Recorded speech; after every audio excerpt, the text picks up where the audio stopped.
I'll start that off, and I think that my comment about the three buckets and the three drivers, the political, the economic, and the social, maybe Tom misunderstood. I'm saying right now, historically, they've been very fractured. I think you just see it right here with the two organizations that they're talking about. Those all need to be coordinated. I would tell you that I think that the city and the county and government have a gigantic responsibility, and maybe aren't the individual leaders, but quite frankly, they control the balance sheet of the region. And we can get some social things done, but we're not going to be able to take care of education. We're not going to be able to take care of the infrastructure needs without that balance sheet. And if you break down the region, not just the county and the city, but the tri-county area, we have a giant balance sheet that we are going to be required to pay for with forward commitments going forward. And I would tell you that the region, from a strategic standpoint, is too big, but too small. Our income statement today cannot probably support the balance sheet commitments we have going forward. So I would tell you that the county commissioners and the city have got to sit down as governments and really organize themselves. Again, I'll take it on the chin. Why do we have a dual form of government in 2009? It's very difficult for someone like Rick to come and have to block and tackle through both organizations. The leadership there is where you can come together and where it makes sense to coalesce around joint activities, where the elected officials can disseminate down to the people actually getting the stuff done, the boots on the ground, those people that work every day, that do a great job. How do we get those people to coordinate those activities to make it, I don't want to use the word easier, but make it more efficient? The county and the city, they really control the balance sheet. They're the ones that are going to make a lot of the decisions on where we go. So I would tell you that I'm glad the two of you sit together. I know you do all the time, but that's really what needs to happen. Where you can come together and be more efficient to get a common message, that's what needs to happen from the city and county standpoint.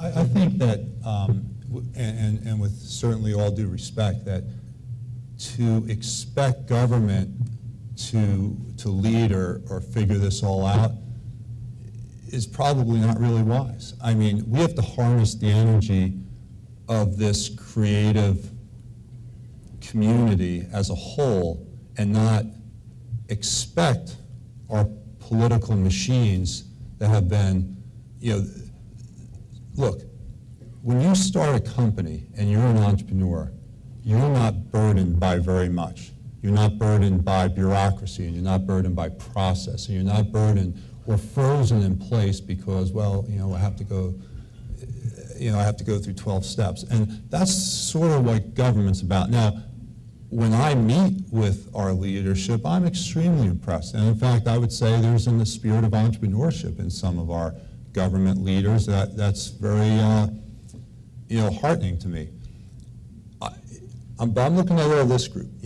I think a lot of times, people complain about things, or people say, our government stinks, or we don't have a plan. It's like, well, what are you doing to help? What are you doing to help? I do think, like Melanie made some great comments. One, this notion of economic development strategically and integrating the silos. Just this notion of positioning Wilmington that we compete against Charleston and Savannah and not Raleigh and Asheville and Greensboro is really important, because at the state then the message is we're not just one of the cities that matter, we are the city that matters. If Wilmington fails, North Carolina fails. And so making that connection and connecting that dot and then rallying some of this creative energy and entrepreneurship community to help tell the story of what we are and why we matter and why we deserve disproportionate state funding, or even if the state's an instrument towards receiving federal stimulus dollars. But let's make sure we're investing in the right thing. Some people may find that what I said about the census of the misfits as being just cutesy and, you know, dreamy or utopian, but it's not. My point there is, if you had hundreds, and I suspect it's thousands of people that moved here who were six-figure income people who bought one or multiple homes in here, you've got people paying huge property taxes, you've got people paying huge income taxes, and yet when we talk about economic impact, we don't even consider that movement. We don't even consider the aggregated whole. What does that group represent? And if we're looking at bringing a company here with 100 jobs or 150 jobs or 1,000 jobs, well, we should also make sure that we understand this movement that's occurred and will continue to occur, and how do we identify that and measure that economic impact.